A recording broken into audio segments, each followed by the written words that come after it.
Hey there, you looking kinda cute. Don't forget to subscribe and check out my other socials for more. Enjoy. The screeching of tires and shattering of glass echoed through his mind, a haunting soundtrack that refused to fade. Slumped on the worn leather couch, Adam stared blankly at the flickering TV screen, unseeing. An empty bottle of whiskey lay on its side on the coffee table, a silent testament to another night spent trying to numb the pain. Weeks had passed since that fateful night, but time seemed to stand still. The apartment remained frozen in a state of suspended animation, Denise's jacket still draped over a kitchen chair, her favorite mug sitting unwashed in the sink. Adam couldn't bring himself to touch any of it, as if disturbing these remnants of her presence would somehow make her absence more real. A knock at the door startled him from his stupor. He ignored it at first, having no desire for company or sympathy. But the knocking persisted, growing more insistent. "Go away," he mumbled, voice hoarse from disuse. "Adam, open up. It's me." He recognized his sister's voice, laced with concern. With a weary sigh, Adam hauled himself off the couch and shuffled to the door, fumbling with the lock. Emily's eyes widened as she took in his disheveled appearance. Unkempt beard, rumpled clothes that looked like they hadn't been changed in days. "Oh, Adam," she breathed, pulling him into a tight hug. He stiffened at first, then sagged against her, allowing himself a moment of comfort. When she pulled back, her expression was a mix of sympathy and determination. "This can't go on," she said firmly, stepping inside and wrinkling her nose at the stale air. "You need to take care of yourself. Denise wouldn't want—" "Don't," Adam cut her off sharply. "Don't tell me what she would want. She's gone." Emily's face softened. "I know, and I'm so sorry, but you can't keep living like this. You need to eat, shower. Maybe think about going back to work?" Adam shook his head, retreating back to the couch. "I can't. Not yet." With a sigh, Emily began gathering empty bottles and takeout containers. "At least let me help clean up a bit, and I brought some groceries. I'll make you something to eat." He wanted to protest, to tell her to leave him alone. But the fight had drained out of him weeks ago. So he sat in silence as his sister bustled around, opening windows and throwing away trash. The scent of cooking eventually roused him from his stupor. Emily set a plate of scrambled eggs and toast in front of him. "Eat," she commanded gently. Mechanically, Adam picked up the fork and took a few bites. The food tasted like ash in his mouth, but he forced it down to appease his sister. "There's more in the fridge," Emily said as she gathered her things to leave. "Promise me you'll eat it." Adam nodded dully, not meeting her eyes. At the door, Emily paused. "I know it hurts, but you can't give up, Adam. Denise loved you so much. She'd want you to keep living." The words struck like a physical blow. Adam flinched, turning away as tears stung his eyes. He heard the door close softly behind Emily as she left. Alone again, Adam's gaze fell on the framed photo on the end table. It showed him and Denise on a beach trip last summer, both grinning widely at the camera. Her long dark hair whipped in the wind, eyes sparkling with joy. The sight of her face, frozen in that moment of happiness, was too much to bear. With a choked sob, Adam hurled the frame across the room. It hit the wall with a crash, glass shattering.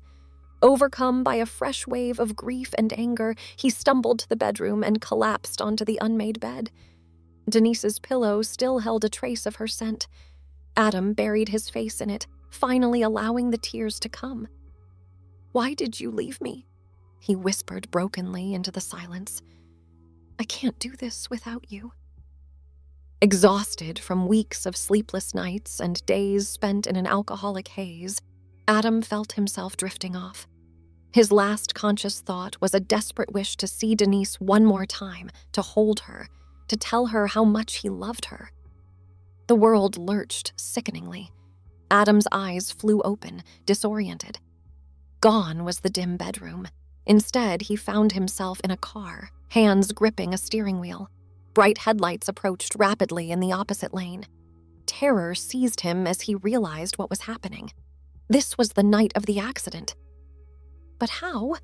The car swerved wildly. Adam tried to regain control, but his body wouldn't respond. With dawning horror, he realized he was seeing through Denise's eyes, reliving her final moments. "No!" He tried to cry out, but no sound emerged. He was a passive observer, trapped in Denise's body as the car careened off the road. The impact was deafening. Metal crunched, glass shattered. Pain exploded through every nerve. Then darkness fell.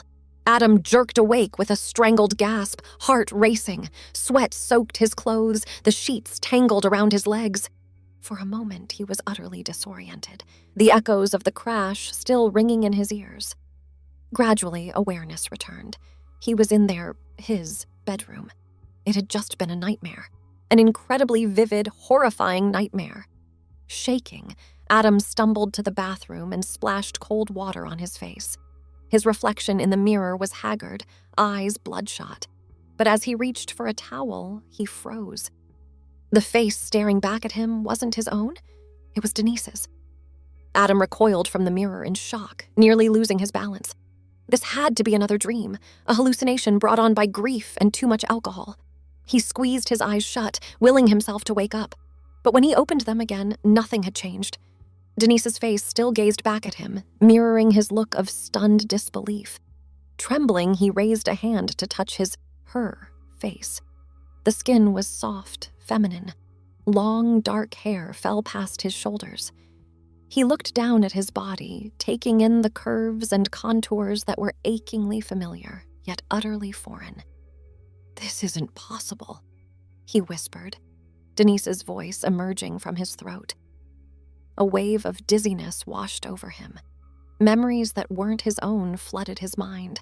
Childhood birthdays, first kisses, arguments with parents, and strongest of all, memories of himself through Denise's eyes. The first time they met, their first date, lazy Sunday mornings in bed. It was too much. Adam's knees buckled and he sank to the floor, overwhelmed by the onslaught of emotions and sensations. Joy, fear, love, grief, all amplified and intertwined in a confusing tangle.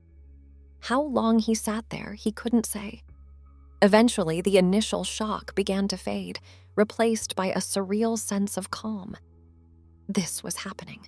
Somehow, impossibly, he was inhabiting Denise's body, experiencing her memories. A part of him wanted to panic, to fight against this inexplicable situation.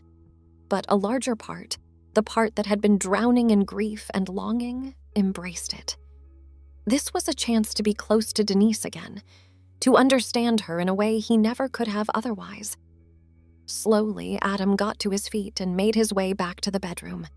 She sat on the edge of the bed, trying to make sense of it all. The sound of a phone ringing made him jump. It was Denise's phone, he realized.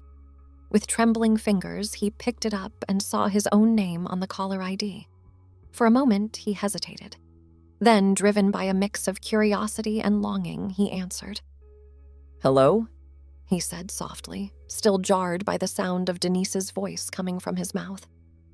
"Hey, beautiful," his own voice replied, warm and affectionate. "Just wanted to hear your voice before I head into this meeting. You ready for dinner tonight?" Adam's breath caught in his throat. This was a conversation from the past, the day of the accident. He started, then paused, unsure what to say. How had Denise responded that day? He closed his eyes, reaching for the memory. "Can't wait," he found himself saying, the words coming naturally. "I've got a surprise for you." A chuckle from the other end of the line. "Oh, yeah? Care to give me a hint?" Adam felt a smile tugging at his lips, Denise's lips. "You'll just have to wait and see. Now go ace that meeting, hotshot." "Yes, ma'am," came the teasing reply. "Love you." "Love you too," Adam whispered, throat tight with emotion. As he ended the call, a fresh wave of grief washed over him. This was the last conversation they'd had before the accident. Denise had died before they could have that dinner, before Adam could learn what the surprise was. Curiosity gnawed at him. What had Denise been planning? He closed his eyes again, focusing on accessing her memories. Images flashed through his mind.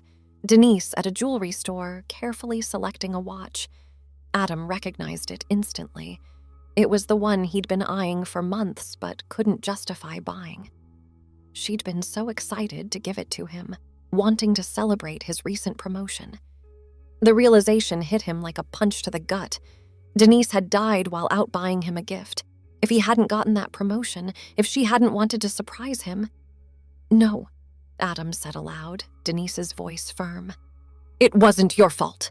He blinked, startled by his own words, but he knew, with a certainty that came from deep within Denise's memories, that it was true. She had never blamed him, not for a second. The sound of a key in the lock jolted Adam from his thoughts. Panic seized him as he heard the apartment door open. "Denise!" His own voice called out. "You home early?" Frozen in place, Adam's mind raced. What was happening? How could he be here and also out there? Footsteps approached the bedroom. Adam's heart pounded as the door swung open, revealing himself. The other Adam's eyes widened in surprise. "Hey, I thought you had that dentist appointment this afternoon." For a moment, Adam could only stare in stunned silence at his own face. Then Denise's memories supplied the answer. "It got rescheduled," he heard himself say. "I wasn't feeling great, so I came home early." The other Adam's expression softened with concern. He crossed the room and placed a gentle hand on Denise's forehead. "You do feel a bit warm. Why don't you lie down and I'll make you some tea?" The tender gesture brought a lump to Adam's throat. He nodded, not trusting himself to speak. As the other Adam left the room, he sank back onto the bed, mind reeling. This was more than just experiencing Denise's memories. He was somehow reliving a day from the past, a day before the accident. A wild hope flared in his chest. If this was real, if he was truly here in the past, could he change things? Prevent the accident from happening? But even as the thought formed, he felt a deep certainty that it wouldn't work. This wasn't time travel.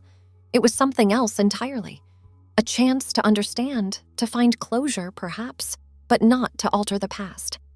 The other Adam returned with a steaming mug of tea. As he set it on the nightstand, his gaze fell on the jewelry store bag partially hidden under the bed. "What's this?" he asked, reaching for it with a curious smile. Panic flared in Adam's chest. The surprise? He couldn't let his past self see it. Without thinking, he grabbed the other Adam's arm. "Don't," he said quickly. It's nothing." The other Adam raised an eyebrow, looking amused. "Nothing, huh? Seems like an awful lot of nothing to hide under the bed." He leaned in close, eyes twinkling with mischief. "You wouldn't be planning some kind of surprise for your devastatingly handsome boyfriend, would you?" The playful tone, the warmth in those familiar eyes, it was almost more than Adam could bear. Tears welled up and he had to look away. "Hey," the other Adam said softly, concern replacing the teasing. "What's wrong? Talk to me, baby." Adam shook his head, unable to speak past the lump in his throat. How could he possibly explain? Gentle fingers tilted his chin up, forcing him to meet worried eyes. "Denise, you're scaring me a little here." Taking a shaky breath, Adam forced himself to respond. "I'm okay," he managed. "Just not feeling myself today." The other Adam studied him for a long moment, then nodded. "All right, why don't you get some rest? I'll be right out here if you need anything." As he turned to leave, Adam was seized by a desperate need to say something, anything to this version of himself who had no idea of the pain that lay ahead. "Wait," he called out. The other Adam paused in the doorway, looking back expectantly. "I love you," Adam said, pouring every ounce of Denise's love and his own into the words. "So much. Never forget that, okay?" A soft smile spread across the other Adam's face. "I love you too, always." As the door closed behind him, Adam curled up on the bed, Denise's body racked with silent sobs. The full weight of her love for him, mirrored by his own grief and longing, threatened to overwhelm him completely. Hours seemed to pass as Adam drifted in and out of consciousness, lost in a haze of memories, both his and Denise's. The line between past and present, between his identity and hers, blurred until he wasn't sure where one ended and the other began. A soft knock at the bedroom door roused him from his stupor.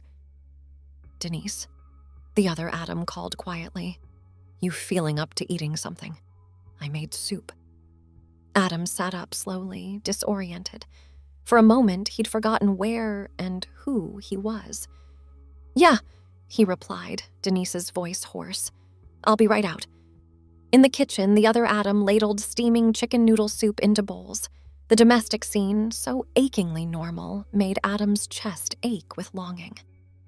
As they ate in comfortable silence, Adam found himself studying his past self through Denise's eyes.